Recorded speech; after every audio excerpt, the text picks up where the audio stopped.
Mr. Loudermilk. Here. Ms. Alsop. Here. Ms. Wager. Here. Mr. Thacker. Here. Ms. Thies. Here. Mr. Norris. Here. Mr. Thompson. Okay, next thing up is communication of elected officials, other officials, or agencies of the county. Okay. Commissioner Morse. Yes, Mike Morris, Vigo County Commissioner. List of things, I think I wasn't here at first meeting, but the cooperation and accomplishments of 2023, I thank the council people very much for that. Obviously, we have a lot more projects that we're going to put in the pipeline. Yes. And to act on. Very exciting times, and want to thank you for your cooperation and continued cooperation. Thank you. And just don't forget to mention us when you do a news report story. That's the only thing. Okay. Thank you. Okay, next up we have Commissioner Lincolnberry. Good evening, council members. It's been a while, but good to be back.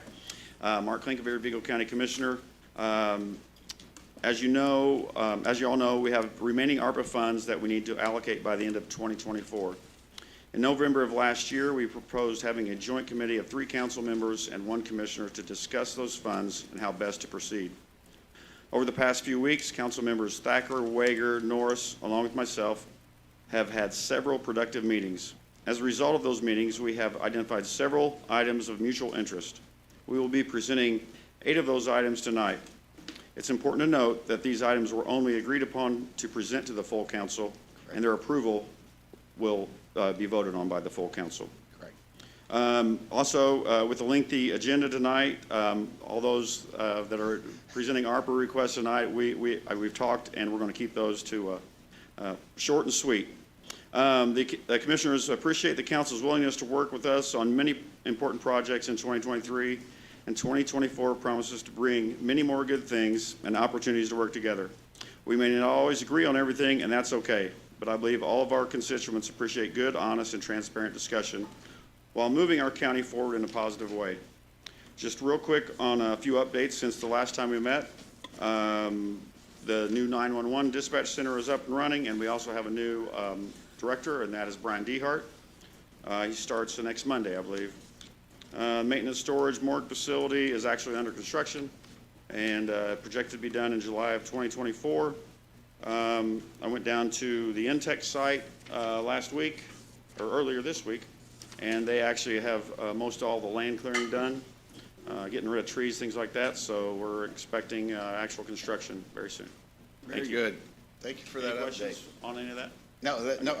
Does anybody else have any questions? We will be, as he said, we'll be addressing that under the items number 6 on those ARPA requests.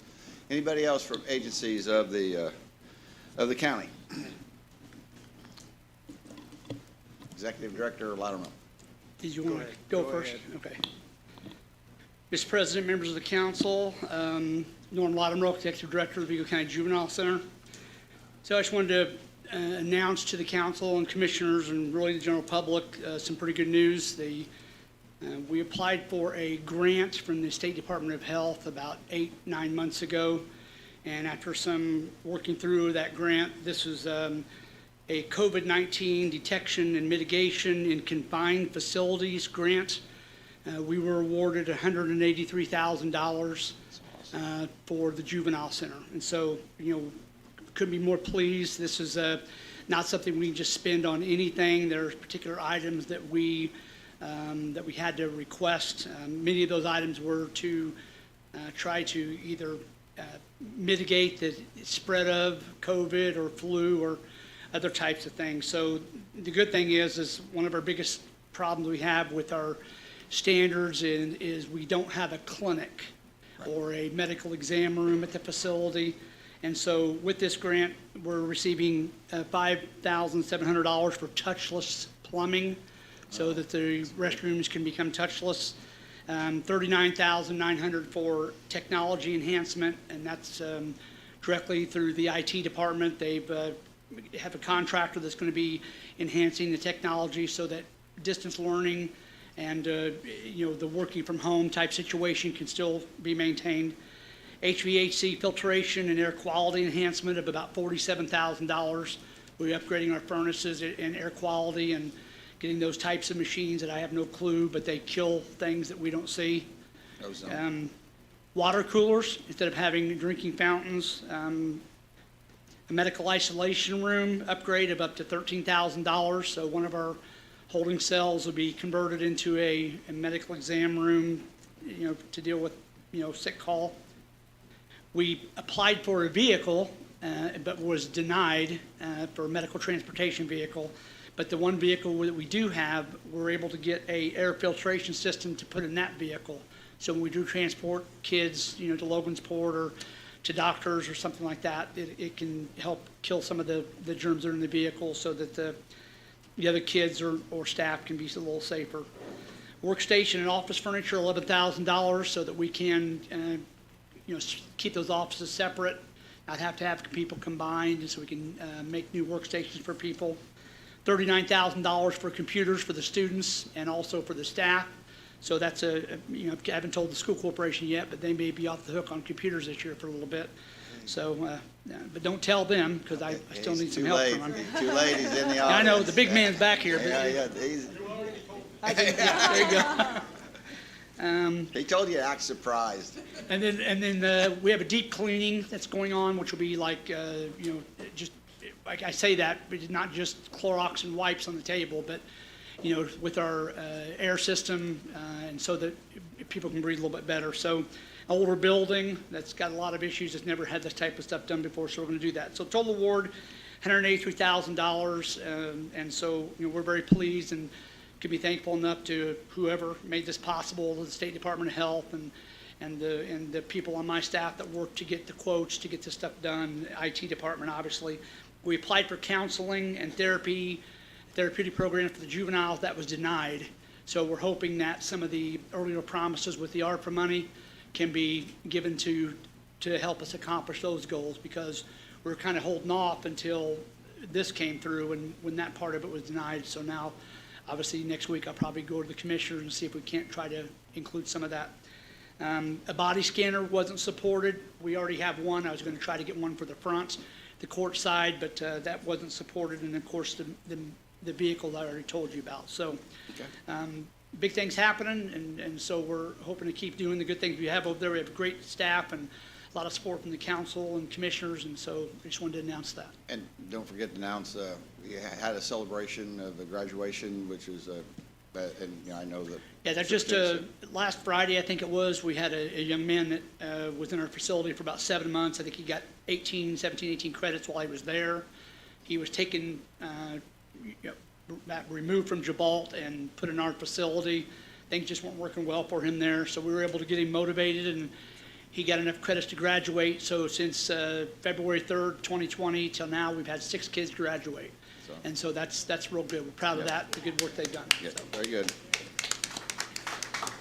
And that also adds to our support of our school system, because they get credited for that as well. Yeah, the superintendent was there. And that Graduated was, through Booker T, is that? I'm sorry? Graduated through Booker T?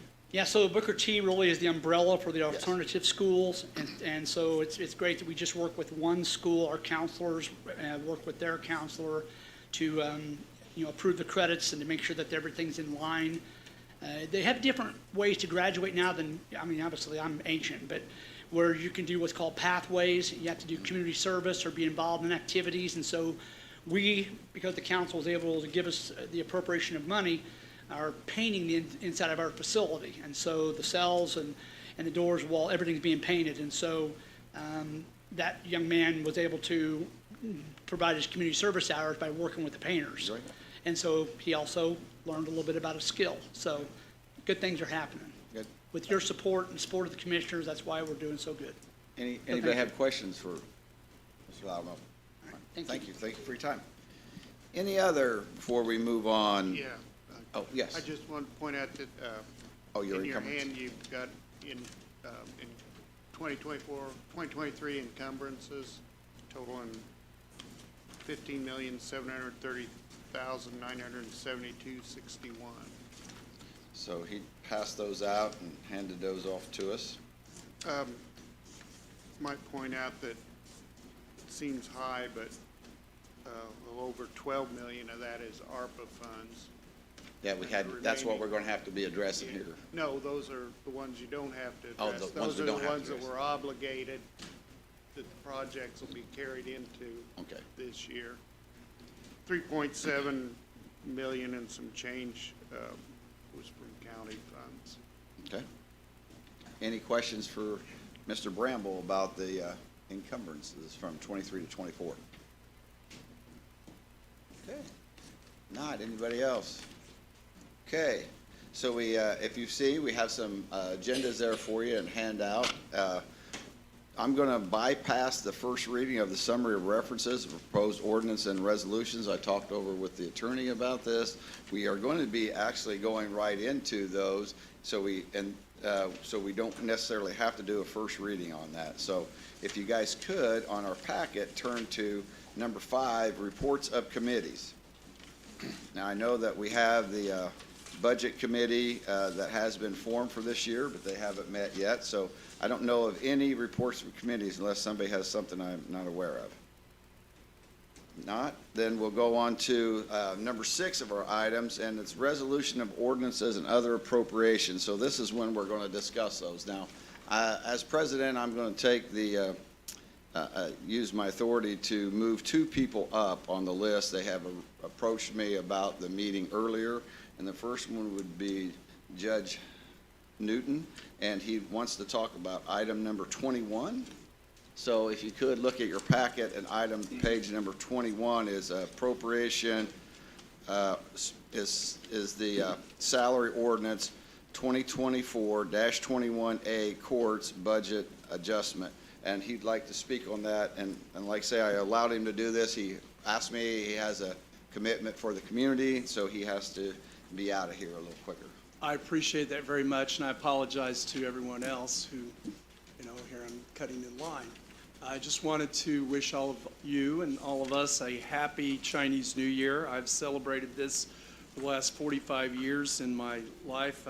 Many years ago, I was a fluent Chinese speaker. I am now just conversant, and I gave a presentation at Sugar Grove Elementary School to the 4th graders, and one of the things that came up was how to say Happy New Year. And the way to say it is Gong Xi Fa Cai, and literally what it means, Gong Xi means congratulations, we made it another year, and Fa Cai means to prosper.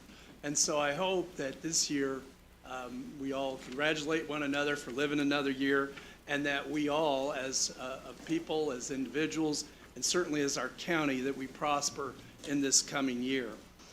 This past year, we were asked to transfer our IT person under the umbrella of the county. We had many other issues that were coming up. I did not bring this up with my colleagues. That was my mistake. I know that the idea was to streamline, and while we certainly want to cooperate and work together, and I know when he's available, he does try to help, but he's our employee, and it's important for other security reasons than that he remain with us. And that's what we're asking, is that he just be transferred back under our budget. And that is on, I didn't say that, that's on page 58. It's 2024-21A. It's on page 58. I And, have a so couple I of my apologize. colleagues are here, Judge Reddy and Judge Johnson. I am not the chief. I'm the senior of judges now in age and in longevity, but our Chief Judge Mulliken is still in court with the Family Recovery Court, and she could not be here. And so anyway, that is our request. Would anybody have any questions for Judge Newton? Well, as you know the routine on it, so then we will discuss it next month, or next week, and then we will be voting. Actually, it'll be Tuesday.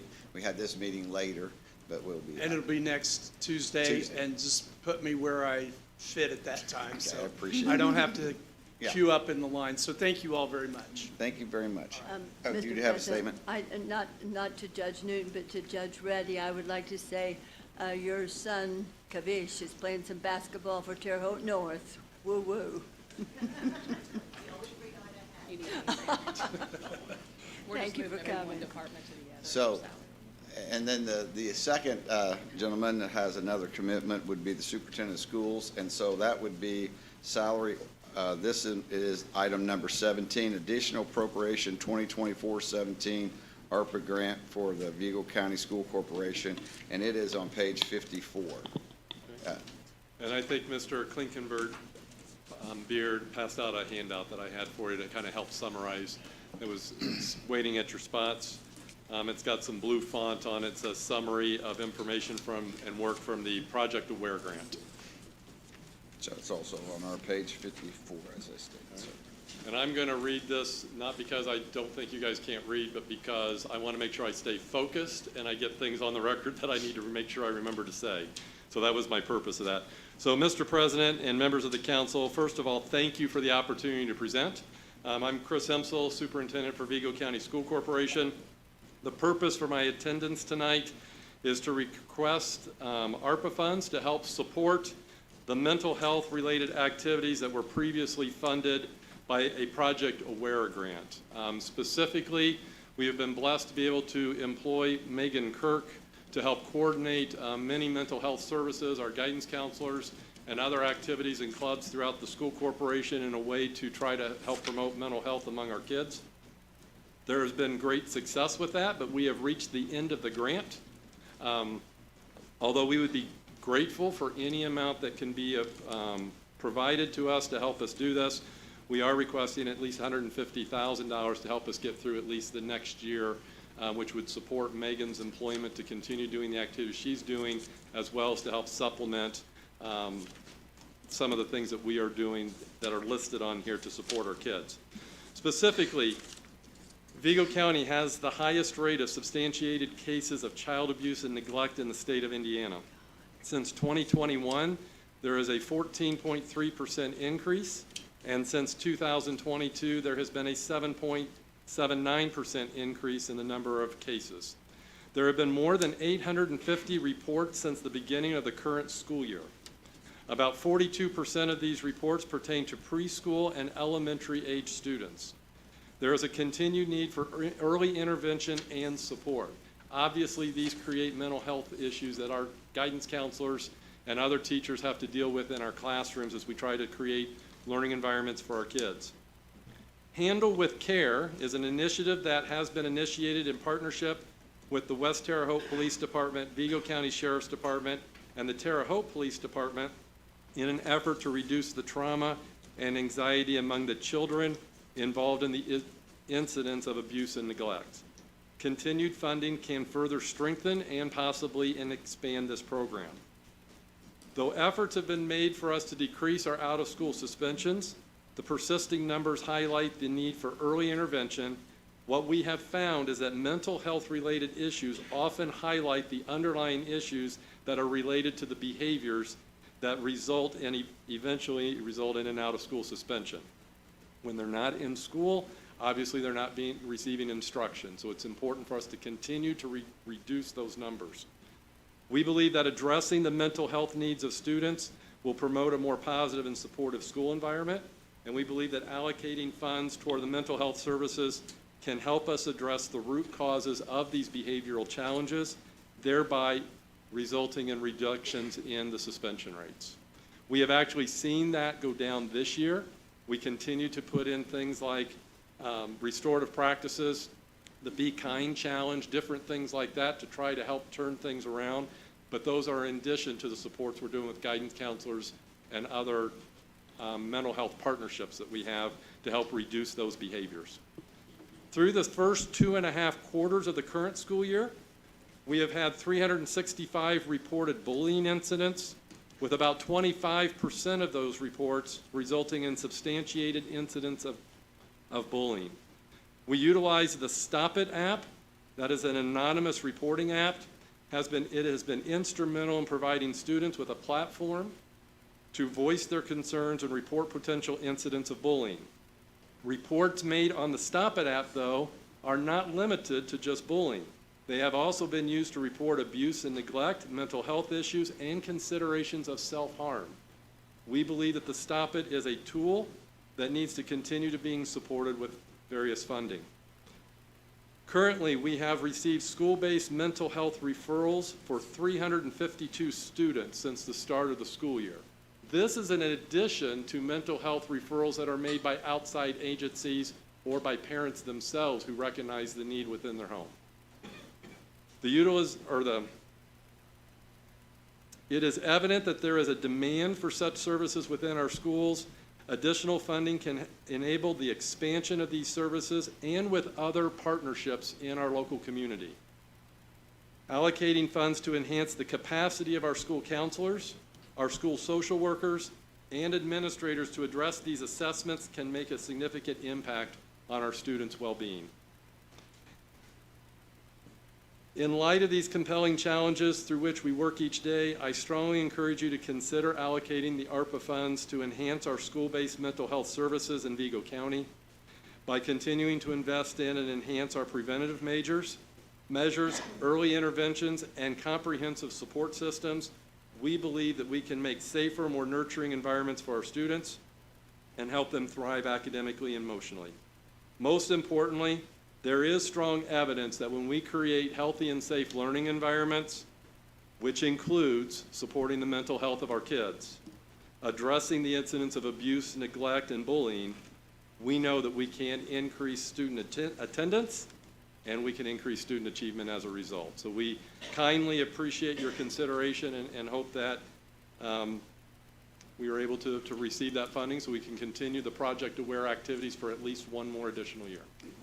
Are there any questions that I can answer? On the back, there's some additional information that was provided to me by Megan Kirk and some of the things that she did. I did want to highlight all of those in a public forum because some of those are more private in nature, but I wanted you to be aware of some of the things that our guidance counselors and social workers deal with on a daily basis. Councilperson Wager? Could you tell us, is there additional funding that supplements this money? Yes, I mean, we're doing some of our own to help supplement this.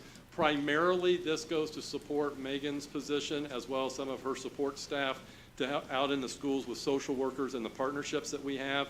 But we are also supplementing with some of the things that we are doing to help make sure that things like the Stop It app and other things that we have in place continue as well.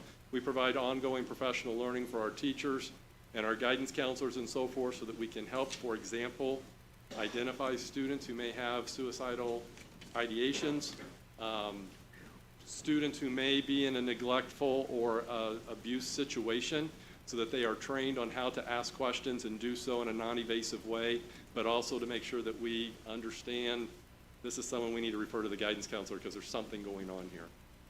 Those are some examples of what we're doing. This is to help supplement that so that we can continue with Megan's expertise and helping coordinate all these different activities. And can you tell me how many people actually work in this particular? Oh, geez. Our guidance counselors, Marie actually may have a better answer on this than I do. I'm still new enough to this, but it's a number of guidance counselors throughout the district. It's really, it would be hard to define because Megan specifically works with guidance counselors, but then at the same time, we have a lot of trainings. I know, even though I have a counseling background, I've been trained in the suicide prevention. We've trained students to work with programs. We also have club sponsors and different things, and I know that Megan has worked with some of the programs we have. We have a Bring Change to Mind. I cannot stress enough, and we've been in a lot of meetings together. The more that I'm on this role, the more I see the interconnection between getting help in our schools so that we can help our community heal and move forward. Being proactive with our youth is critical, and I can't stress that enough. And so it really, I mean, there's counselors at every level, and we could use more. We have at least a counselor in every school. Of course, our high schools and middle schools have multiple counselors. We've got social workers. Our school nurses are involved in this. All of our teachers have background and training to help us identify these things. And then we also have partnerships with the Hamilton Center and others to help bring, when the cases get above and beyond what we can handle at the school level, we bring in additional expertise, and all of this is interreacted on this. So Thank you. does that help? It's very helpful, thank you.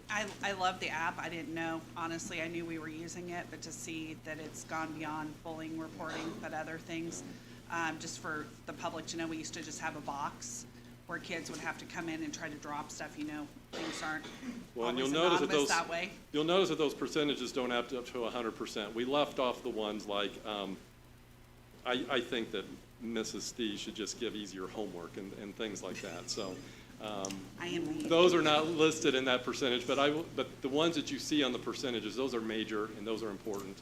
And in some cases, that's life and death. Yeah. Thank you. Thank Anybody, you. any other questions?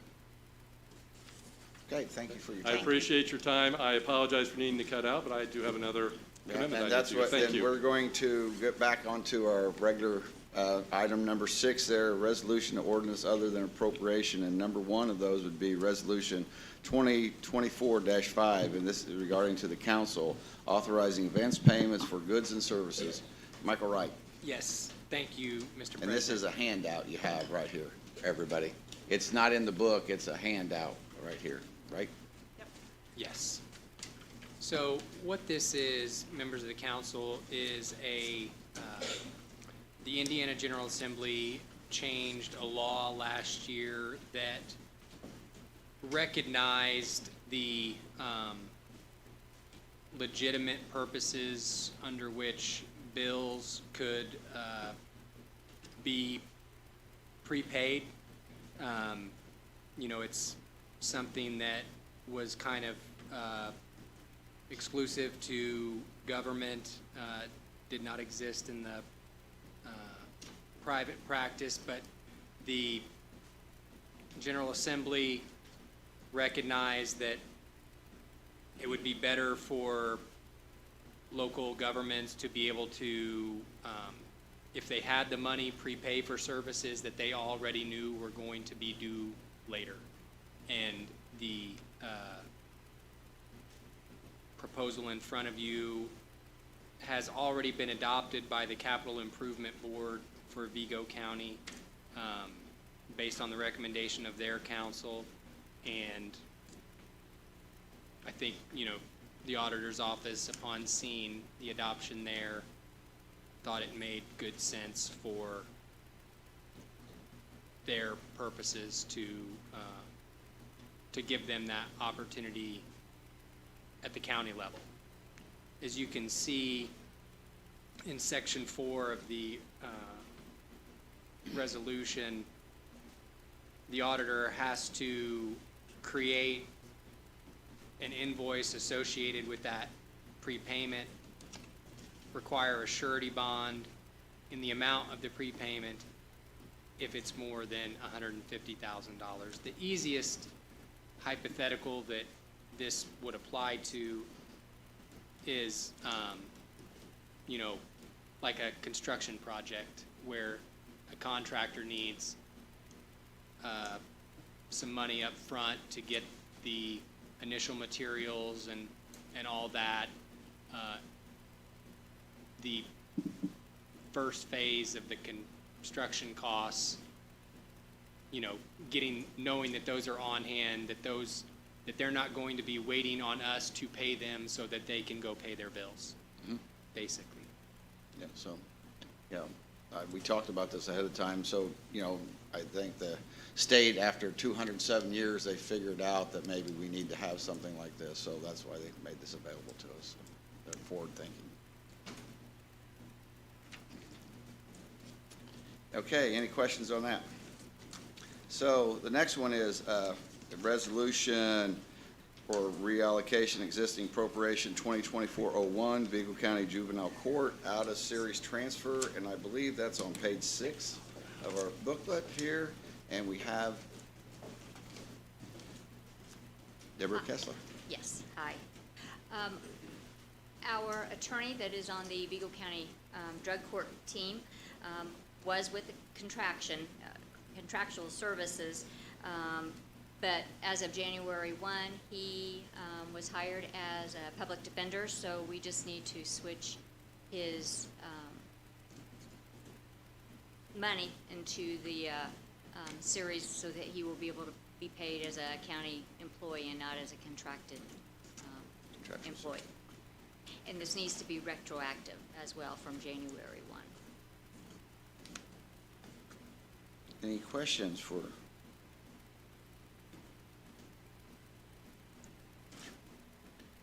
Okay, thank you for your time. All right, thanks. I'd like to thank all of you. If you didn't see the news or the newspaper last Thursday, but we graduated 2 juveniles from the drug court. And so that is, you're supporting us financially is of great help. So thank you. Thank you.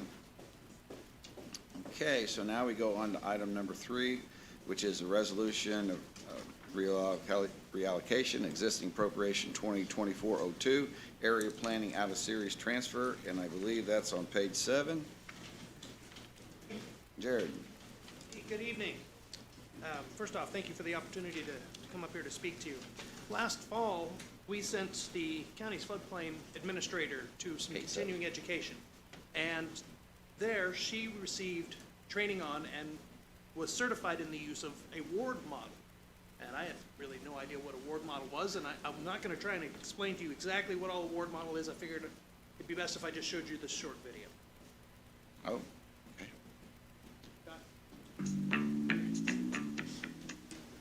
The Ward Stormwater Floodplain Simulation System is an innovative, hands-on model designed to clearly demonstrate the critical role of floodplains and the impact of human development on stormwater runoff and severe flooding in many areas.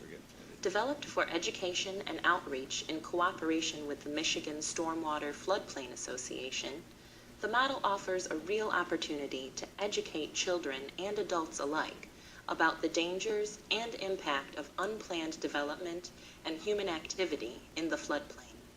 Why is this so important?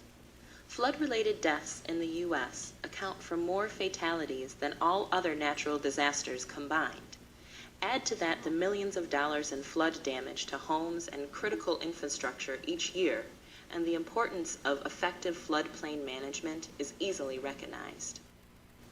So how does it work? The large-scale and visually striking model features a nearly 4 cubic foot clear acrylic tank, a colorful hand-painted resin landform insert, a stepped riser for changing slope, a rainmaker, and 3 different plug-and-play headwater trays, along with a wide range of miniature models and accessories to simulate several real-world environmental scenarios and add realism to the landscape. Let's view some scenarios in action. Using our parking lot headwater, we'll pour a measured amount of water through our rainfall simulator and observe what happens in our river system. As water quickly runs off unabated from the parking lot, we observe that flooding readily occurs in the floodway and floodplain where some homes are located. A staff gauge located on the side of the model allows students to measure and record the height of the flow over time to construct a simple hydrograph. Following their observations and measurements, students will speculate on how they might mitigate the flooding. One answer might be to construct a levee. Using modeling clay, students will build and position a simple levee where they believe it will be most effective in protecting homes in the floodplain. They repeat the parking lot runoff situation once again and observe the results. Did the levee work? What happened to the homeowners and properties downstream? What was the impact of constructing the levee? Does this comply with the no adverse impact approach to floodplain management?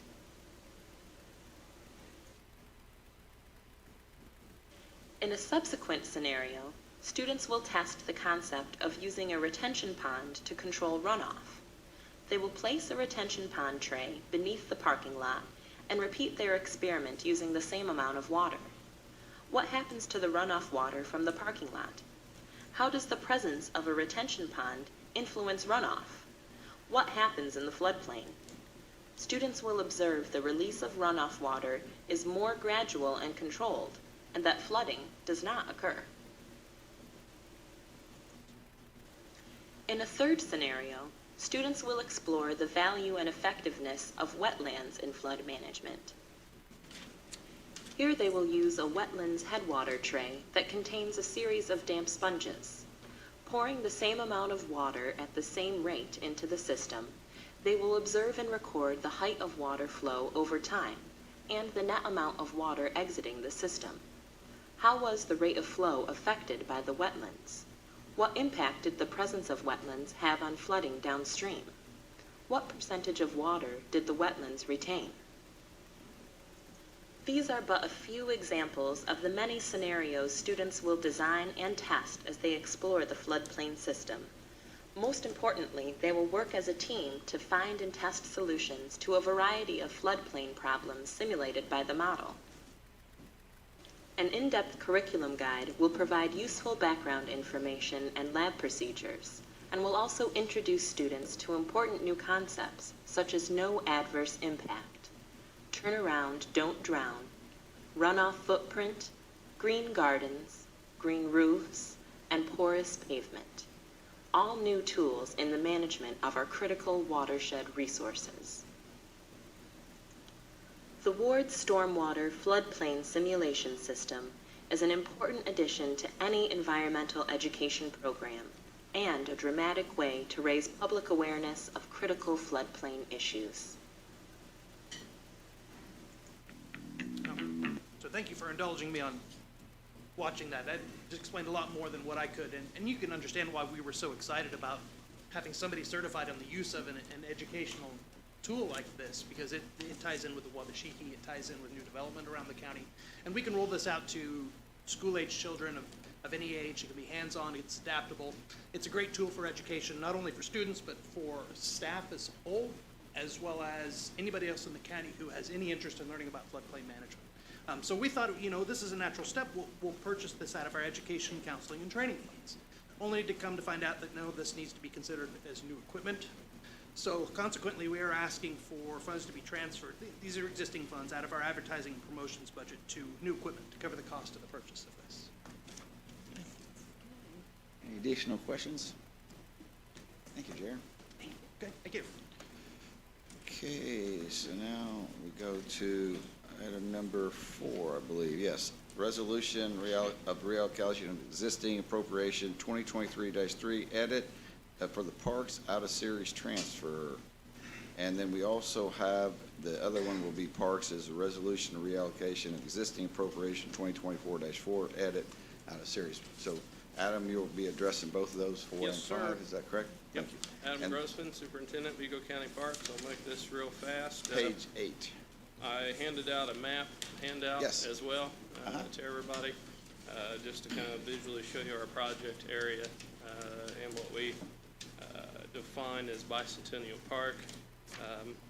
We received funds from you guys, and then through the budget process, we still foresaw moving forward with the LWCF grant. That became a wildly cumbersome, time-consuming, expensive grant that, in conversation with a lot of you through this process, as well as the state and our board decided it was probably in both best interests that we just don't move forward with this many parcels of land acquisition through the federal process. So I'm asking for that same amount as an out-of-series transfer to land acquisition, approximately, $475,000, and the remaining $25,000 in park improvements. We can do with our staff in-house about the same project that was going to be in this grant with a whole lot less fluff and a lot quicker. I think the LWCF would have taken this 2 or 3 years. We can start on this next week if approved. That will still get us a connecting trail that'll buy every landowner over there that is willing and interested, and that'll also get us a shelter. We've got partnerships developed, Riverscape members here today as well, in support of this project, and have been very helpful along the way. So that's as short as I can make it. I'll answer any questions. Adam and I have discussed this along the way, and it's the same impact to us at the local for our expenditures, but it just speeds up the process and we don't have to go through Right. the federal. And the application for LWCF specified porous asphalt. That would be the only thing that's different. We'll do a rock trail like Wabashiki Trail is existing, so there won't be any weird transition. It'll go from existing Wabashiki Trail to the paved RTP, which connects to the pedestrian walkway. Any questions for Adam? Okay, thank you, Adam. So the next ones we'll be able to go to is ordinance relating to appropriations, item number 7. And we will start, we have already taken care of 2 of those, so I'll remind you when we get to that, but we'll start with number 1, which is additional appropriation 2024-01, local public health services, contract services. Joni? And that's on page 9. It all ties in. Joni Wise, Administrator, Vigo County Health Department. All the requests that we brought in front of you tonight tie into one total program. And it also ties into what Dr. Hensel was talking about earlier. It dovetails into the program that they're trying to do with Dr. Megan Kirk and the school corporation. Contractual services for Chances for Youth. I've put their entire budget that they requested for their program together in this packet. And it was for $175,000. And it's a collaboration between Chances and Services for Youth, the school corporation, Family Service Association, which has now been absorbed by Chances and Services for Youth, and the Division II Family Court. And again, it's to enhance the programming Dr. Hensel was talking about, and that is to, the project is called SAFE, Sequenced, Active, Focused, Explicit, and it's working with children and families going through divorce and custody disputes and to provide life skills, health and wellness education, therapy, and other services in the Vigo County schools. Well, with our original round of HFI funding, you guys have already and gals have appropriated $39,647,000. Out of the 6 counties that did not accept the Health First Indiana funds, the state divided them up and they punted them out to the rest of the counties. Our share of that was $46,929.50. We still had the $58,637.91 in our trust fund, and also the funding for our local health maintenance. So all of those things combined will allow the $175,000 in contractual services to Chances for Services and Youth for this SAFE program. And that is on page 10 as well. Yes. So. There are just 3 different funding sources to augment what you've already appropriated. And, you know, through the HFI funds, we've already provided about $700,000 of our health department funds to enhance programming in other county departments, with many of those projects and programs being collaboration with outside county entities. So just to clarify to everybody that she is talking about number 1, 2, and 3, that appropriation 2024-01, that I said, and also 2024-2 and 2024-3. Just so everybody's on the same page. Yes, and on the request sheet, you can see the very first appropriation is out of 1161. It's already been approved. Yep. We just need the 3 other additional funding sources out of HFI, and then the other 2 to hit the 175 mark. Yes. Any question or confusion on those out-of-series transfers? Okay. Got it. All right. That takes us then to Thanks. page 11, and it has additional appropriation 2024-05, alternative dispute resolution legal services. Judge Reddy?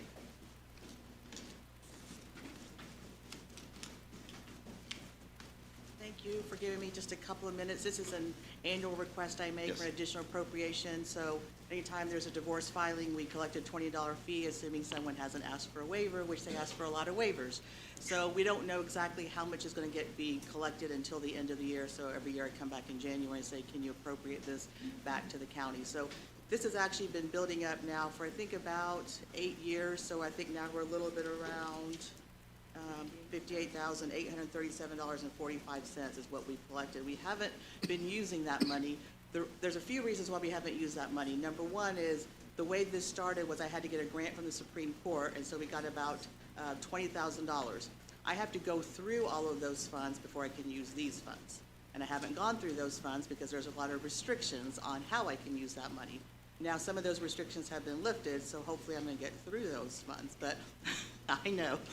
But I've also been holding this money aside because the county council has been generous enough to fund the family court to undertake a lot of these activities that you saw the superintendent talk about and that you just saw the Department of Health talk about. So they're all kind of correlated. What I don't want to do is start using this money and then we run out. I don't want to start programs at the beginning of the year and then by the third quarter, we don't have any money. We say, sorry, families, you didn't come to the beginning of the year, so you're out of money. So that's sort of one of the reasons why I don't want to use this money, because I'm hoping the county council always funds the requests we make, but if not, then there's this, money in the end. And so I know nobody asked my opinion on this, but I will just say Megan Kerr is just an incredible asset to this community. I work with her a lot on different referrals that we make. The Councilwoman Weger, you're on the trauma-informed project that we're doing.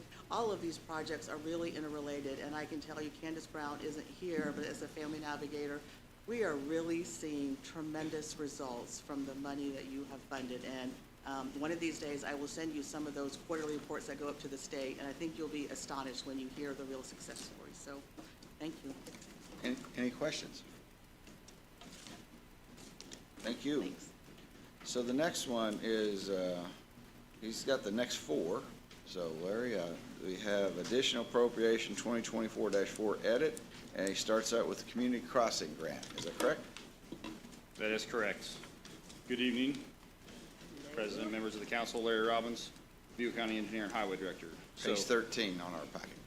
So this can be additional appropriation request for community crossings grant, and we want to take this opportunity just to highlight kind of this program and what it's meant to our community going forward. So a little bit of background, this was launched by NDOT in 2016. It's a matching grant for construction costs only. It's 50-50 based on our population. We have a county that's greater population than 50,000, so we are in the 50-50 category. There is a pavement asset management plan that is required to be submitted with LTAP for all these LPAs that are going to take advantage of this program. So our asset management plan has been in place since 2016, and we've been following that since then. We have been awarded a grant in every year except for 2018. 2018 was the exception. One of the stipulations in 2018 was that your 2016 grant had to be completed before you could submit again. So that was the first thing kind of when I first started, was getting that completed. Council historically has budgeted $1 million per year to match this, to put up these funds. So these are the award amounts. I went ahead and broke those down for you from 2016 all the way to 2023. You can see the vacancy in 2018, but those are the amounts that NDOT had pledged for the match for the grant award, and then the county had matched with edit dollars out of that fund. So that is only the community crossings program that we've been taking advantage of. So that is a little about $13.6 million in road improvements that we've been able to accomplish with this program. So. Yeah. He also has a handout for that. I'm sorry. Correct. So I did skip over that. I did provide you guys with a handout with that and a map. The map, I have a larger copy here on the wall, but you guys have a 11 by 17 copy. That is every road segment that we've touched with this grant award system. So impacts that we've had with this. So from 2016 to 2023, this is the mileage broke down.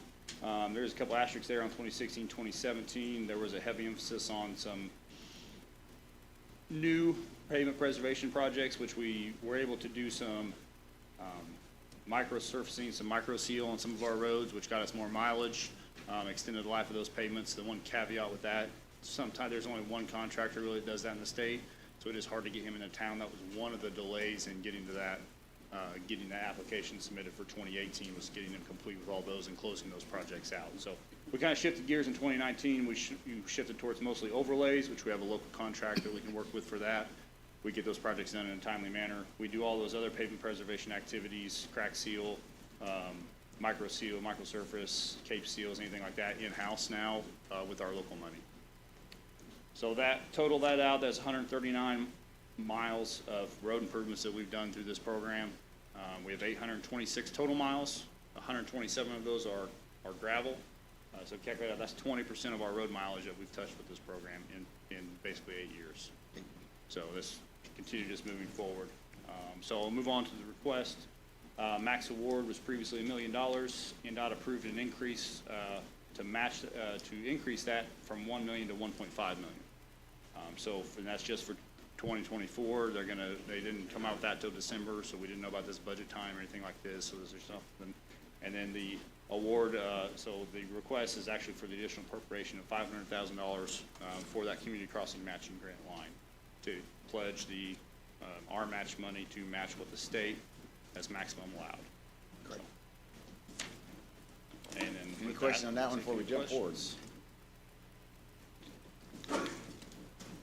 Okay.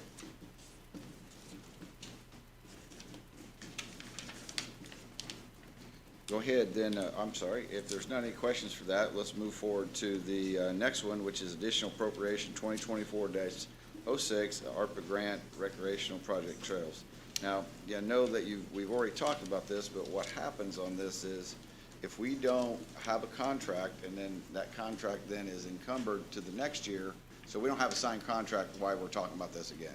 Right, Correct. So I we just wanna were, make sure everybody knew. yeah, with the ARPA funds, we were awarded these funds last year, $2.1 million in culvert and drain work and $1 million in recreational trails. We were able to accomplish one crossing there in Riley last year, so that's why it's not the full million.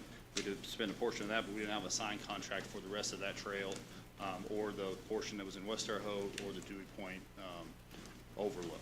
So we were working on those first half of this year, so these requests are simply to reappropriate that money that was appropriated last year, since we didn't have contracts to encumber those funds. Correct. Any questions on that? Before we go on to number 3 for I will note that we are close, in culvert and drains, I am actually signing paperwork, I signed paperwork this week for the permitting for that, so I'm looking to bid that probably next month. So these things will come out probably first quarter of this year, but we have to officially get that money reallocated so we can get that started. So that was on page 14. Now we go to page 15, correct?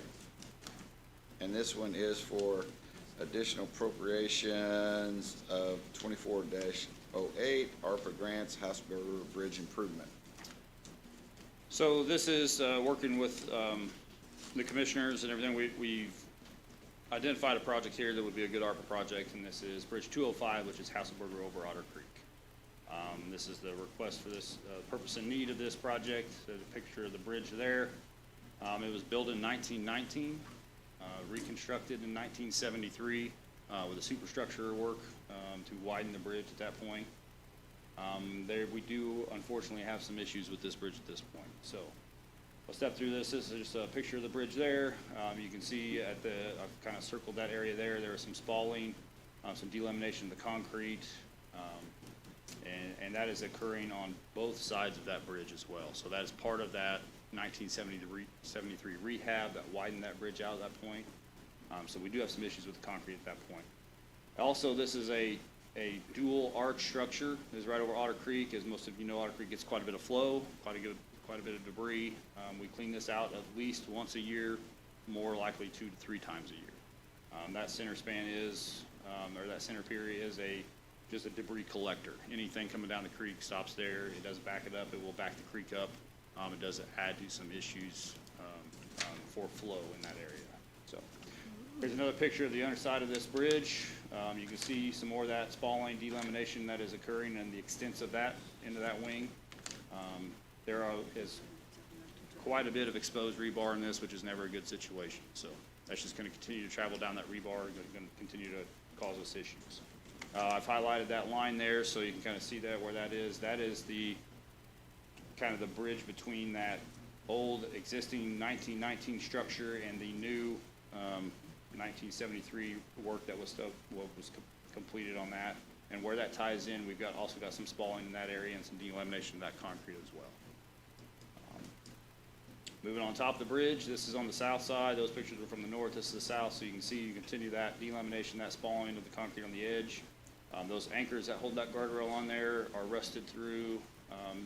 Please do not lean on that guardrail. So it is not secured very tightly. We do have some issues. So there's not really anything that we can do to replace that. We've tried clamping some material on there with some kind of wedging that in there and clamping that to what's left of that concrete, but that is not anything we want to do on a long-term basis. So There's opportunity to have the ARPA money be able to fund this project. The other thing that's going to come to this, so this is currently under design for a clear span structure, so we'll do away with that center pier. We looked at some of this versus rehab versus existing bridge versus reconstruction. The cost was pretty close. So, I feel the best opportunity is to rebuild the bridge completely, get that clear span, eliminate that debris collector from in the creek, and then provide a new bridge. That is set to bid in October. Cost estimate is about $1.8 million. Just got an updated cost estimate at the end of last month. That does have some contingency built into that, so we have a little bit of fluff bit on then, but the request is for $1.5 million in ARPA funding. So the project would bid late this year. I would probably be coming to you at budget time to come up with some shortfalls. If we had that, we'd make sure we take that into account during budget season with the rest of that. So it is, I will elaborate a little bit. This is kind of jumped up in need because of the work that we're going to be doing on the north side of the county. We are going to be reconstructing Clinton Road from Park Avenue up to Hasselberger, so this will be a major detour for that. We are also working with NDOT on the reconstruction of the interchange or the intersection of US 41 and Clinton Road up by Bud Road. So Bud Evans and all that. So that will be shut down for a time as well. So this will be a detour route for that area for the years to come. Before we put any extra traffic on this thing, we really would like to get this addressed. So.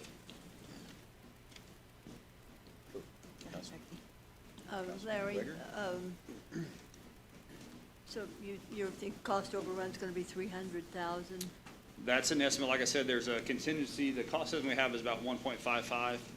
There's a 15% contingency in there, which brings it just under that 1.8, so 1.7, like 8 or 1.79. I just rounded up to 1.8 just to cover that. So that's what I anticipate as far as contingency costs, because we don't know what material prices are going to do, what labor prices are going to do. So that's a conservative cost estimate. The cost estimate they gave me, the detailed cost breakdown was 1.55. You got any other bright ideas where we might get more money, or is it gonna be us? It'll probably us. So I'm looking to pay for it out of my Cume Bridge Fund and some, we've worked with edit money to put some bridge money in edit as well this year. So I look to cover those costs in 2025 with some of those funds as things we go forward. This kind of fits in, kind of gets ahead of some of the bridges we have on the MPO schedule already. So we can kind of get out in front of those matches, that match money that we'll have to have for those projects as well. So it's just an opportunity. I hope the bids come in great, and we stay around that 1.5 number. We don't need any additional. Looking at those pictures, you can make a scary bridge movie out of that. How safe is that bridge? It's safe. Structurally, it's still sound. The issue is I hesitated to, try to show these things too much because I don't want to bring too much to light, but this issue has been ongoing with this bridge for quite some time. And the it's only going to get worse the longer we go, that we're going to continue to have that spalling, that delamination of that concrete, that rebar is going to continue to rust and pop that concrete off as well, and every large tree that comes down that stream beats on that center pier of that bridge. How about that railing? The railing we've secured it as best we can. A lot of the railing, they don't call it guard rail anymore, they call it guide rail. So that's some of the changes on the federal terminology of some of that. Guardrail is not, popular contrary to belief, it's not supposed to keep you on the road. It's just supposed to help guide you back onto the road. How about kids coming along, they're leaning on it or anything like that? Is that safe? It's safe. I leaned on it, but I wouldn't. It's not something I do over and over again. It's something I would rather take care of sooner rather than later. So when the opportunity came up for this ARPA money, I thought that was a perfect criteria for this project to be able to get this completed before we have any issues up there. No, thank you. Councilperson Faze? Yeah, it's just, living in that area, it's a highly traveled, especially if we do those improvements with what we're talking about with Clinton Road and the highways there. And just crossing Otter Creek in a number of different places, if we can get that bridge piece out. That's always, every time I go over that, there's always something jammed up there. So it's just, I cannot stress, if you haven't driven that area, it's a really pretty little area. Just kind of dip down and go over the Otter Creek, but it's definitely one that there's just a few roads that connect straight through, and that's one of them, and it's used a lot in the north end, so. And Hasselberger is usually overtopped a time or two, not particularly at the bridge, but Yeah. further to the east. I'm hoping that alleviates some of that. That's what's my That's not next. the main goal of this project, but I think But it it'll would be an help. added benefit. It would help without having that debris in there. And this is the designation that this bridge is what put him over the top and got him the King Larry status, and because he's gonna get more ARPA money than everybody else. So, I mean, just so everybody knows, this was the one that's gonna put him over the top, right? Hey, Larry. Right, Larry? Is there a lot of heavy equipment that goes over that? Currently not right now. I mean, it is, there are some limited trucks that use it when they cut back and forth across there. But like I said, when we do shut down the road and we do Clinton Road, the expansion there is gonna become a detour route, especially with 41 and Clinton Road up there with NDOT's work. That's gonna be sooner rather than later. So I wanna get out ahead of this before we start putting any more trucks this or anything else on that bridge that we really. Just about what ARPA money was intended for, Correct. projects like this to Yep. make the big impact that we Correct. can do, so. Okay, any other questions? Oh, yes. How long do you expect it to take? Construction itself will probably take about a year. So if we bid it in October, we could do some of the clearing over the winter months. The first picture you saw, there's a pretty large tree right there. Probably need to take that down. There's some other clearing they can do as well. They'll probably start it in April, on heavy, but it'd be a one construction season. And we have to have that money spent by by 26. That's why Right. we have to have it appropriated, we Yep. have to have it spent. And so Yep. this is one, when the committee that we met with Mark, this was one of the big ones. Yep. Thank you. Appreciate it. All right. Okay, so the next one we have up is additional appropriation 2024-9. This is ARPA grants, and so Mark is, Commissioner Klinkenberg is going to start us off with that one. But the first one we start with is on page 16. Good evening once again, Mr. President, council members, Mark Klinkenberg, Vigo County Commissioner. First, before I start a couple things I have here, just got to sing the praises of Larry and our highway department. With the amount of miles we get, you can imagine the calls that I get and that Mike and Chris get. Literally, when I get a call, I send it immediately to those guys, and they answer it within a couple hours, and a lot of times they're fixed within a day. So they just do a great job. Thank you, Larry. Okay, we got the courthouse here. The Vigo County Courthouse is one of the most historic and recognizable buildings in our community. As caretakers of this building, we believe it's important to keep up with the overall maintenance and look of the building. As you can see from this picture, the dome is looking bad. We're requesting $128,000 out of ARPA funds to clean, paint, and apply sealer to the dome and the other metal corners of the building. Just to note, as you can see, this is a hard area to get to. The guys that are going to paint this and clean it have to rappel from the cupola. So it's a very dangerous job. It adds to the cost. Not to mention, since we did it the last time, paint, like everything else, has went up a lot. I did some research, and the last time this was painted was 2015. So it did not last like it was planned to. From what I understand it, there was a sealer problem, and this is what happened. I think they were, going to warranty it, but it just kept getting pushed down, and it never got done. So we would like to get this taken care of. And I know that in our committee, we talked about a couple other things that are not on the agenda tonight, but those are because we're still waiting estimates and things like that. The biggest one of those would be the monument out on 3rd Street, the war monument. It is delaminating, and I don't know how old that thing is, but it's old and it's an icon, and we want to get that fixed for sure. And that'll be a pretty big number. But anyway, back to this. If you have any questions about that. Commissioner. Yes, sir.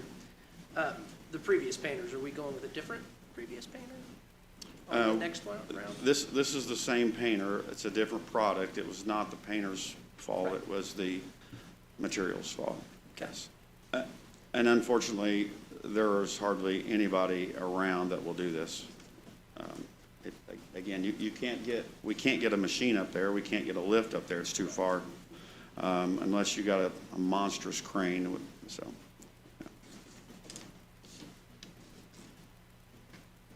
Okay. On that same one, then we have the next one.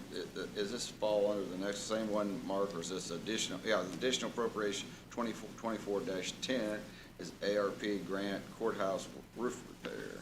Yeah, this is just, Ricky Hammonds, our maintenance director, found this a few months ago.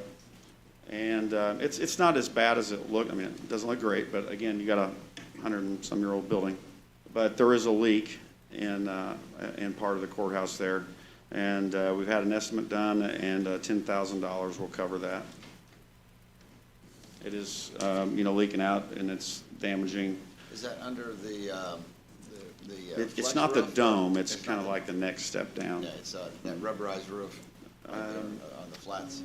I believe so, yes, yeah. Okay, any questions on that one? Then we have the additional appropriation 2024-11, ARPA grant, county annex, parking lot seal and stripe, and it's still is on page 16. Yes, as you can see, the areas that are marked in yellow are the parking lot that would be sealed and striped. We have had two estimates, and they are both under 30,000, so we are good on that. They will put 2 coats of sealer and restripe everything. The newer part has never been done since it was installed. I'm not sure how many years ago that was, but as you all know, or most of you know probably, an asphalt parking lot just has to be maintained, or you're going to shorten the life of it. So we're just trying to increase the life of that parking lot. Okay. Any questions? Okay, moving on. Are you going to, is it a joint one, or on this next one, 2024-12, that community corrections, is that? I'll just introduce Bill. Okay. Is Bill here? Yeah. This is, we're wanting to expand litter cleanup, to be honest with you. We'll be coming out with a plan here in partnership with the city later on this spring to tackle the litter problem in our neighborhood. We have a lot of litter. And Bill's guys do a great job picking up, but they only have one vehicle. It's worn out. And in order to get another crew out there, he needs another vehicle. Thank you, Commissioner. Good evening, Councilman. Yes, as Commissioner Klinkenbeard stated, we've expanded on that operation. Approximately 5 years ago, I believe, Councilman Thompson, was it you helped us then replace a dying vehicle, which was needed at that time. We had two. He replaced one, helped us find funding for that at the state then. And the one we would like to replace now to continue to expand our operations is like 32 years old, this vehicle is. We've had the engine worked on it several times, and it continues to run, but basically the body is just falling off the frame, and it's really getting to the point where I don't want to send it out with people in it anymore, quite honestly. Okay. And we have expanded those operations greatly in the last year with trash cleanup around the county. And last year, with that crew, we picked up approximately 2,700 pounds of trash through trash bags and stuff alone. And that's not counting other cleanup type projects that was done with Larry's guys in the highway department, where they had certain areas that stuff was just loaded into dump trucks and things like that and hauled away. So this would help us with that, being able to keep 2 operational crews running and expand the amount of time that they're out there. Okay. And this helps with our community corrections of providing work. Yes. Work program. Yes. Okay. Okay. The next one, any questions? Apologize. Okay, next one is additional appropriation 2024-13, and that is a ARPA grant for this ARPA grant for the sheriffs. So Derek Fell, and then that's also still listed on page 16 for us. Yes. Hi, Derek Fell, Chief Operations, Vigo County Sheriff's Office. So a few months ago, several months ago, there was a conversation had with a couple of commissioners reference possibly the Vigo County Sheriff's Office obtaining some ARPA funds. The decision was made to ask for help with our vehicles. So we have approximately 60 vehicles in our fleet, deputies, a couple building security staff, jail vans, et cetera. And again, that's not an exact number, that's approximate. So every 5 years, we go through a lease program, and we try to get about half our vehicles replaced. So part of that piece is, I guess, understanding that, deputies are putting 20 to 30,000 miles on their car a year. So we still have, 7, 8, 10-year-old vehicles in our fleet, that have well over 100,000, 150, some 180,000 miles. So that being said, with this request, we're asking for, we had actually asked for four jail vans, four patrol vehicles, with the funding from our line item that we approved for 2024. I believe we can get about 23 patrol vehicles. So that doesn't even cover all of our vehicles, obviously. But so that being said, I think the conversation led to maybe 2 vehicles, so 2 jail vans, 2 patrol vehicles. I have Lieutenant Jail Matron Casey Lee here if you guys have specific questions on the jail vans, but primarily, obviously, for transports. Transports to the courthouse, transports to other locations that we transport inmates throughout the county, throughout the state, for that matter. We're looking to get a large 15-passenger van and then a minivan. Yes, so what we have here is 2 patrol vehicles, 1 minivan transport, 1 cargo van transport. Correct. For a total of 186. Correct. Any additional questions for Officer Fell? Officer Bell? How many vans do you have to transport with now, and what year are they? Like what's the age of the fleet? Currently, we have 7 transport vans. I don't want to say I'm not sure exactly. I want to say the oldest one is 2014, but I don't want to confirm that without double checking. 2 of our oldest vans we don't allow to leave the county because they have such high mileage and have a lot of troubles. So if we have an inmate in the van while transporting, at least it's here locally, that we can go and pick up with a new van if something happens to break down on that one. Okay. Any other questions? Okay. Turn the page.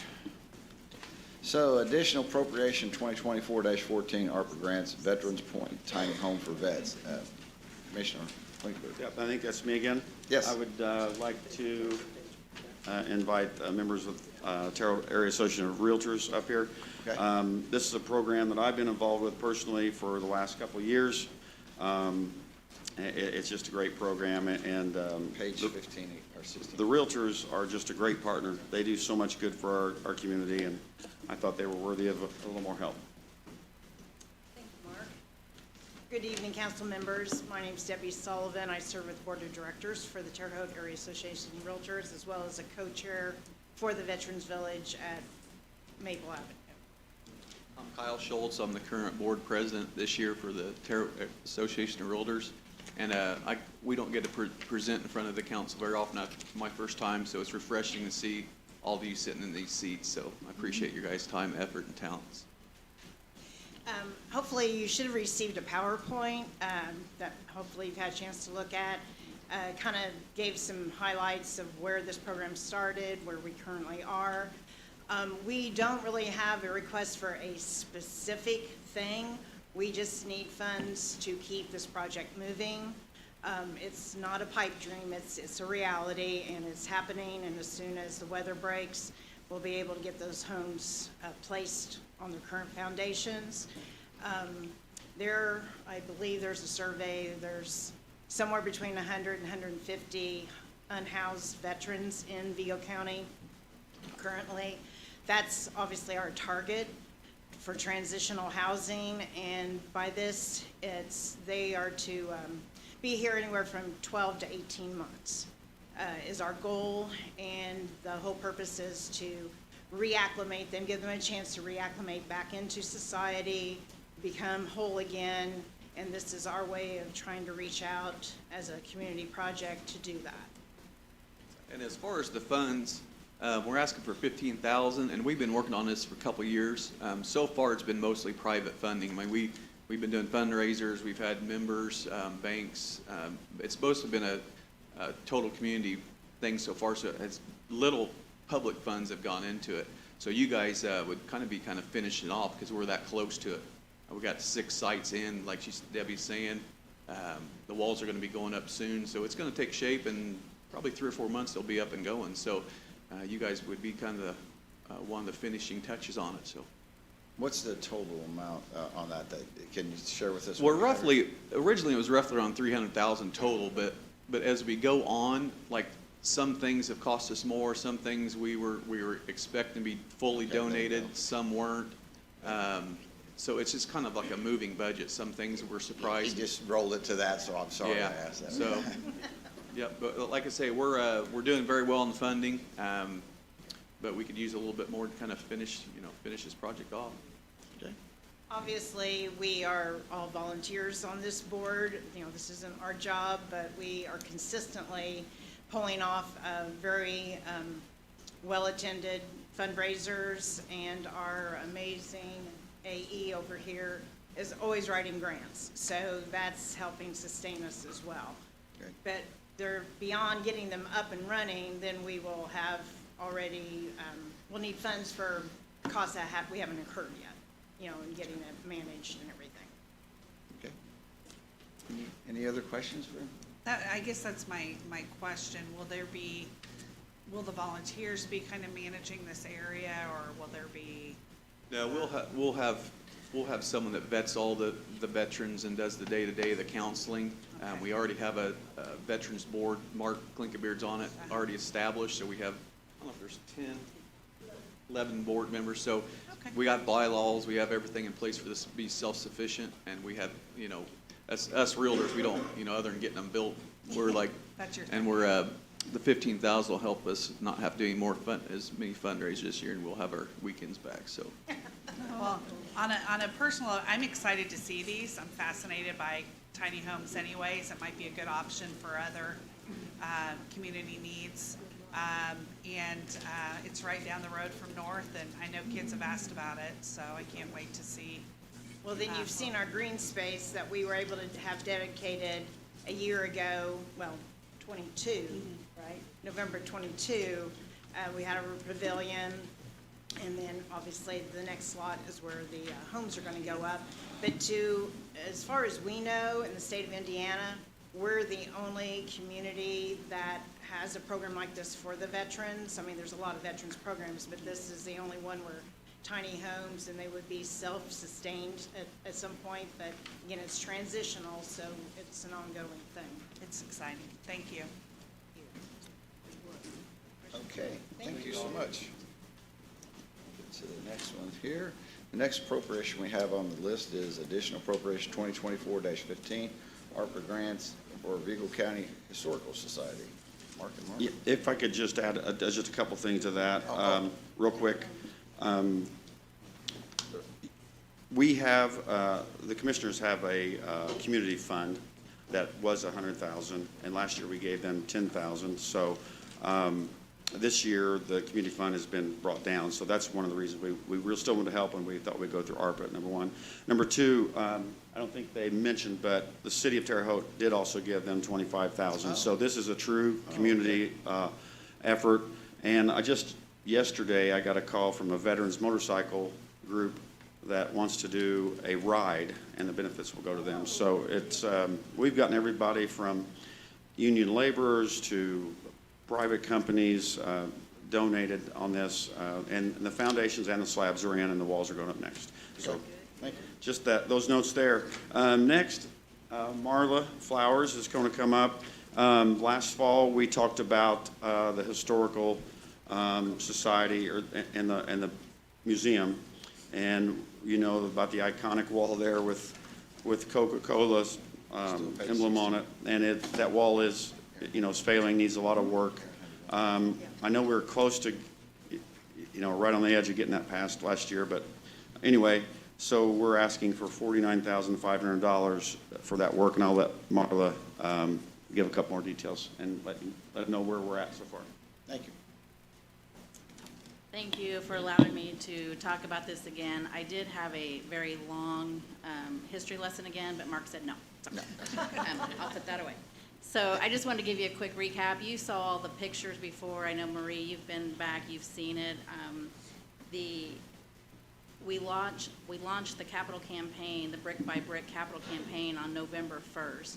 We distributed over 30,000 mailers to residents in the county, and I'm pleased to report that through the community support, through those mailers, we just, as of January 31st, hit $51,945.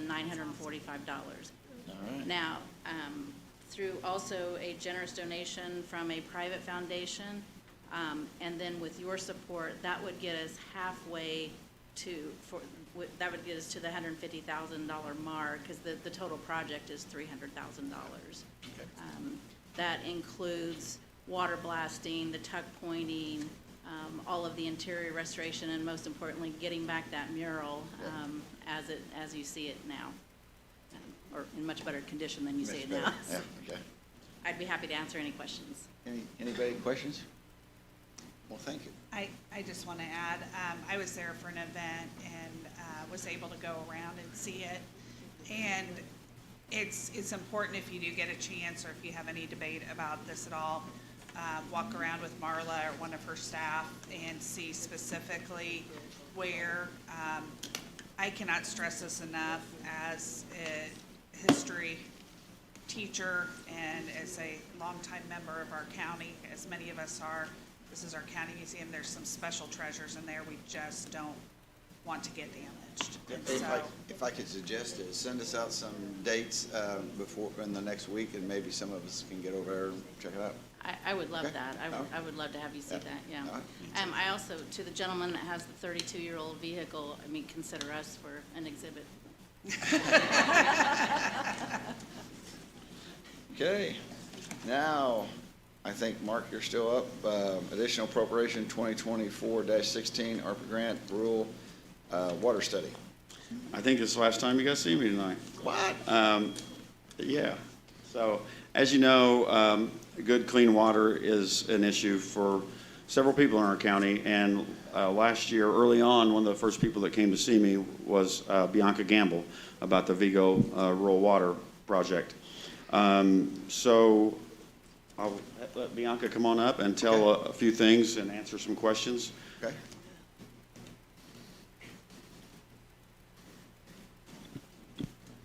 Thank you, Commissioner Clinkenbeard. My name is Bianca Gamble. I serve as president of Sullivan Vigo Rural Water Corporation. Thank you, council persons, for allowing me the opportunity to speak before you. I thought Mark was going to do all the talking, so anyway, Sullivan Vigo Rural Water is a nonprofit water corporation that I've actually been involved with since 1990. We requested funding through the USDA and received $9 million in funding, federal grants and loans, $9 million in 2003. I think our first shovel went in the ground in July or August of 2004, so we're about to celebrate our 20th year in existence. We started out with, basically, we service close to a portion of 6 townships in Vigo County, all of Linton Township, Pearson, and Prairie Creek, some in Riley and Honey Creek, and a little bit in Prairiton, I believe. Of the service, we do go into Sullivan County, but of the service in Vigo County, of the almost 1,000 customers that we do have, about 800 of those are in Vigo County. When we received the actual grants and loans, that was at the end of a couple of hurricanes and a couple of desert storm military actions, and so the cost was projected to be $7 million. It rose to $9 million. So because of that, we had to eliminate 22 miles of pipeline to meet that cost. And so what we would stand before you today is requesting $60,000 from ARPA funds to help initiate a preliminary engineering report. What we want to do with water, you want to have loops within your system. And what we had done initially is we put our lines in to service the community, those residents who had failing wells or contaminated water. So we have a lot of dead ends. So we see this preliminary engineering report as a way of looking at our system and connecting the dots, seeing where we can get, where we need to service, create loops, service more people who are asking for water. I was in the office just yesterday, and there's a gentleman on Keegan, so if we can connect the dots and make a loop. So there's a lot of potential out there. We've brought Commonwealth Engineering on board to assist us in this endeavor. But so the preliminary engineering report would be completed, and then we could go and seek further funding through IFA or USDA, whatever the case may be. Yeah, and that's the thing that intrigued me on it to do it, is if we could do this engineering study, then it can bring in a possibility. And I don't see how we build more homes in southern Vigo County if we don't have water. Correct, and that was the one thing I remember that stuck with me in a 1980-something comprehensive study was the south end of the county will never grow because of the lack of quantity and quality of water. What we want to do is be proactive. We know there's potential growth, and what we do lack in the community throughout the state as well are affordable housing. We just don't have enough of homes out there for people who want to move into our area. So I do have our a representative of Commonwealth Engineering. If there's any questions, I'm sure Maureen can assist with that, as well as I'd be able. Any desire or any questions at this time? Because what we're looking at right now is this study for it, and then and we can have, if anybody has any questions for it. I need a contract. Anybody? I think we're good at this time, so I appreciate it. Thank you. Thank you.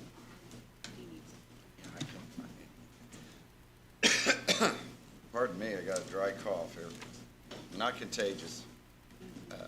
So the next one we have, I believe, is the ARPA request. Sorry, we just did the one already that by the superintendent of schools going ahead of time. So then that takes us back to the additional appropriation 2024-18 each-year asset forfeiture for new equipment, Deputy Sheriff Derek Feld. So and that is on page, what, 17?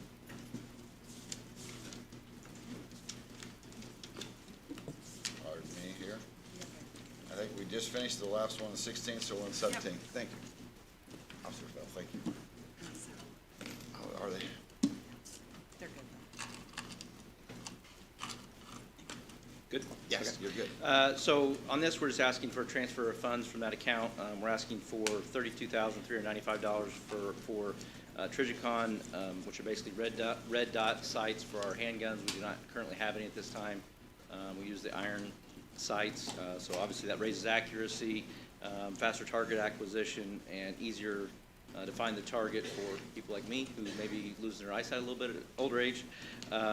So it's just a lot of departments use those sites now. I believe Terrell City Police Department uses similar sites. So this isn't something unique to law enforcement. And again, I believe that fund can only be used for training or equipment. Obviously, this is equipment. The second part of that request for transfer of funds is $41,229, and that is for when I stood up here before the council last year with asking for the additional personnel. The plan was to put one deputy in our investigations division. There's no vehicle, no unmarked vehicle for that detective, that deputy. So we're just asking to transfer the funds for that account so we can purchase that vehicle for. And that appropriation is number 2024-19, and it also is on page 17. So we cover both those. Any questions for, and then the second page has that, has the vehicle that you're looking at is that the GMC 1500 Ford. Okay. Any other questions for it? And that vehicle, just, it's not a police package vehicle, it's just your typical. Okay. I did have a question. Yes, So, go ahead. As you know, Chief Feld, we've talked about procurement and things like that on the vehicle. Is that something, I mean, I know you said that we don't have an unmarked vehicle. I know recently, I think, wasn't the sheriff's vehicle moved down, so is there, It was a marked vehicle. it was a marked Yeah. vehicle? Okay. Yeah, that's our code enforcement officer now.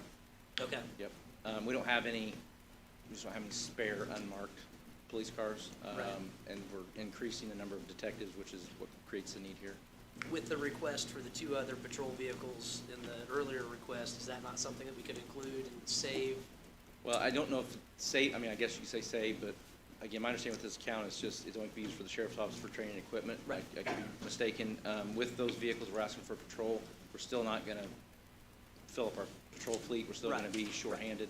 We're still gonna have guys, and, my vehicle's 5 years old, and I'm gonna keep driving along with some of our other detectives who have, older vehicles. We're gonna keep driving them. I mean, it is what it is.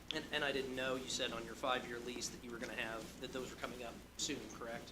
They're up, yes. Okay. Yeah. So I didn't know if that was something that we could build into the 5-year lease and pick up another vehicle and maybe save some money there too.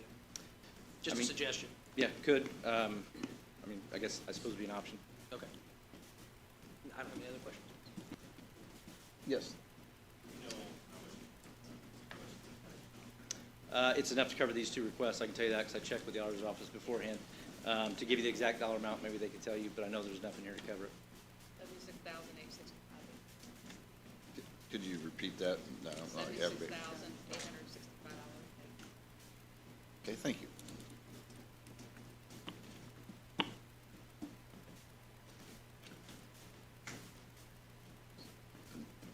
We're talking about 74,000 of it being spent. That Okay. sounds about right, yes. Is that- Quick math? Quick, Yeah, yeah, 70, yeah. yeah, rounding, a little rounding there. 73.7 or so, yeah.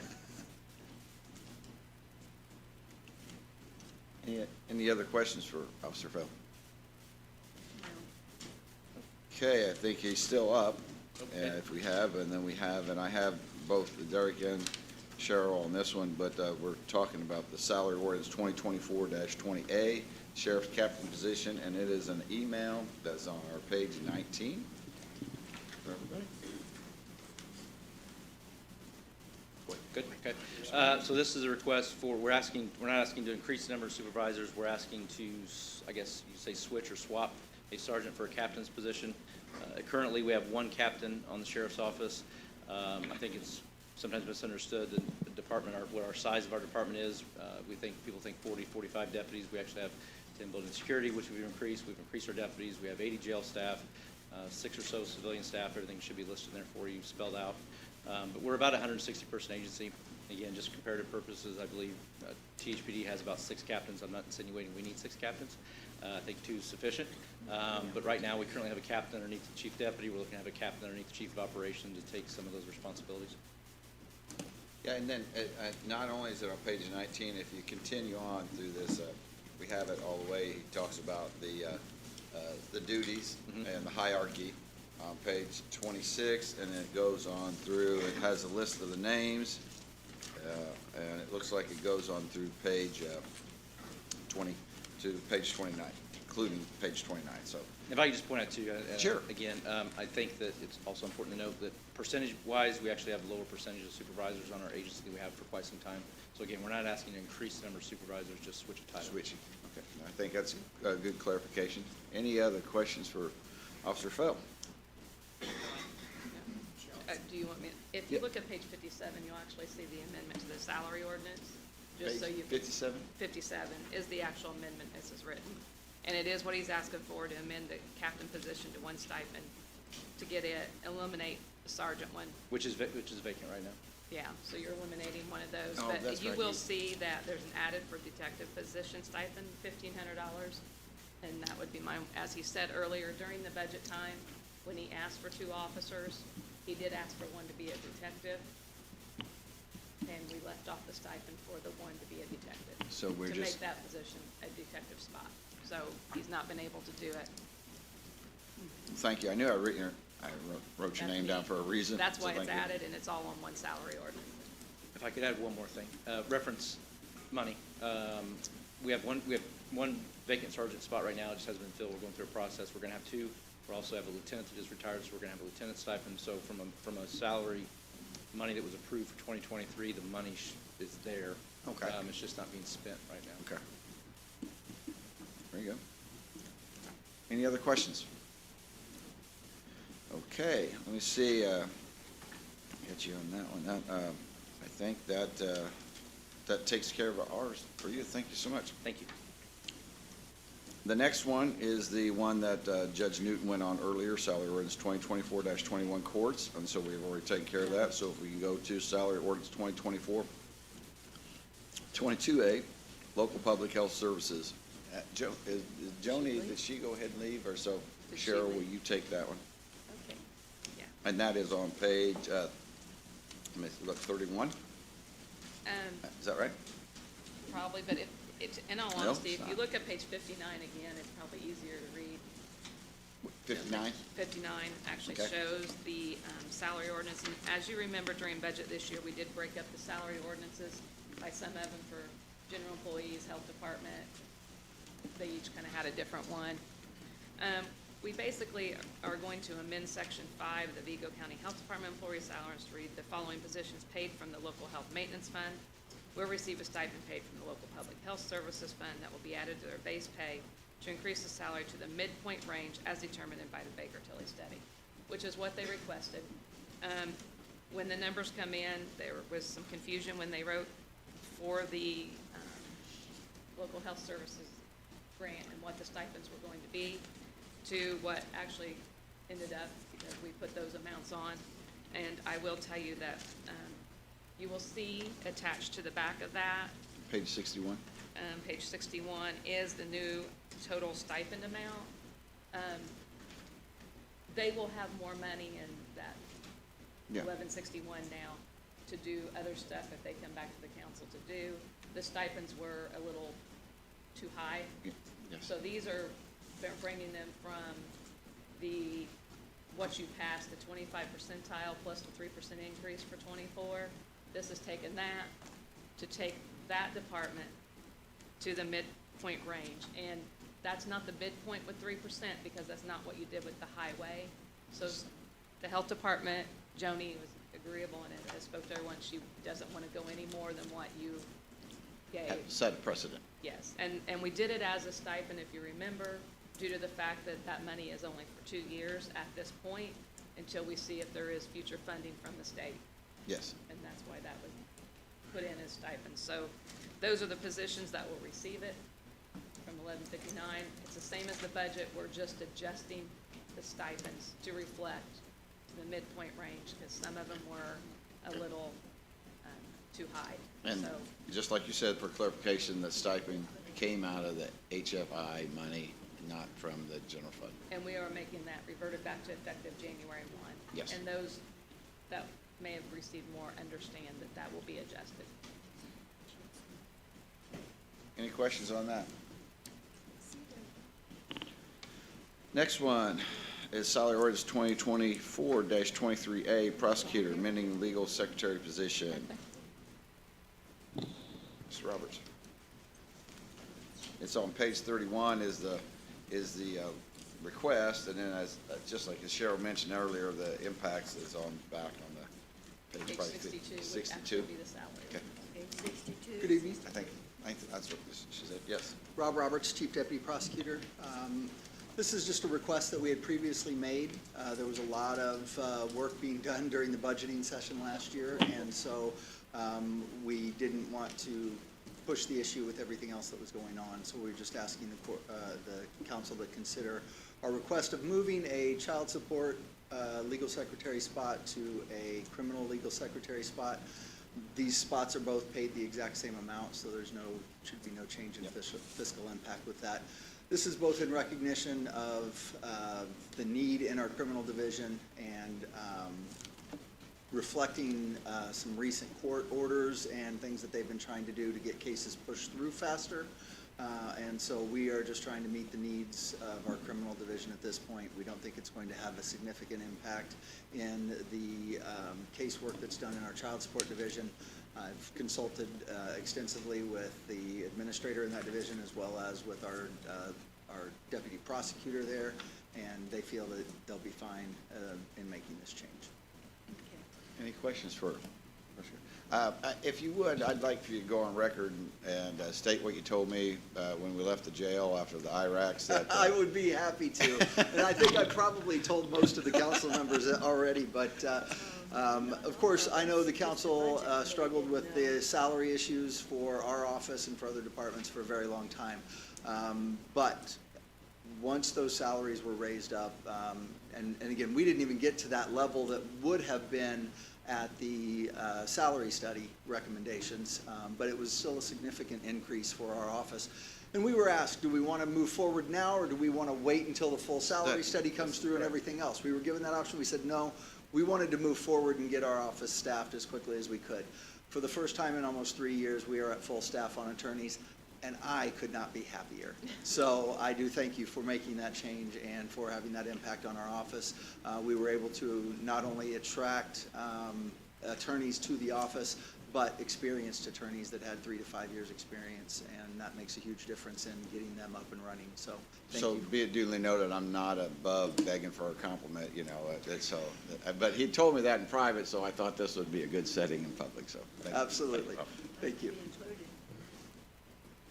Okay, and last but not least is the salary ordinance 2024-24A court salary adjustment for case managers. Mr. Watson. And Cheryl. Thank you very much, and thank you, Cheryl, for your help with this and getting this figured out. The case management position, or the pretrial screeners, during budget time and all of the, I guess, discussion or surrounding positions, the pretrial screeners were not a part of the Baker-Tilly study. That was something that Cheryl and I had talked about at that time during the study, and others, because 2 of the screeners are paid for by you, the county council. 2 of those screeners are paid for by the Indiana Office of Court Services. Their salaries are paid there. So it made it really difficult to try to say we wanted to have a set salary coming from the county side, not knowing what we were actually going to get year to year from the state side as far as trying to increase salaries for those people. Because we didn't want to do something on the county side with the ones you pay, and then the state come along and say, no, we can't give you that much. Now we're sitting there looking at the discrepancies, and then I'm back here trying to convince you why we need to try to balance that discrepancy. So as opposed to that, we decided we would wait because we do not get our final grant funding awards until way much later than you guys filed your budget. And Cheryl and I have talked about that numerous times. So just basically asking that the council look at a 3% increase for those county screeners that you pay for, because that's what I was able to get from the state for the 2 that they pay for. So that would just balance that out and keep them on equal terms. Any question for Cheryl or for Mr. Watson? And just to clarify, at this point, he's not given the grant ones their 3%, so that they're all staying the same until we find out what Yes. the county would do. But if it's your wish, someone would have to amend it if you didn't. I did put effective January 1. We could go make it retroactive to January 1 for all of them, if that's the desire of the council. Yes. Thank you. Any other questions? If not, at this Thank time you, we Cheryl. could take, thank you, Bill. We could take public comment. Anybody has anything they would like to? I apologize, it's a long meeting. We had a lot of stuff on it. We tried to march through as fast as we can, but any public comment? If we don't have any public comment, the chair would accept motion to adjourn. I make a motion to adjourn. Second? I'll second it. All those in favor say aye. And we have a quorum enough to adjourn. Is Mr.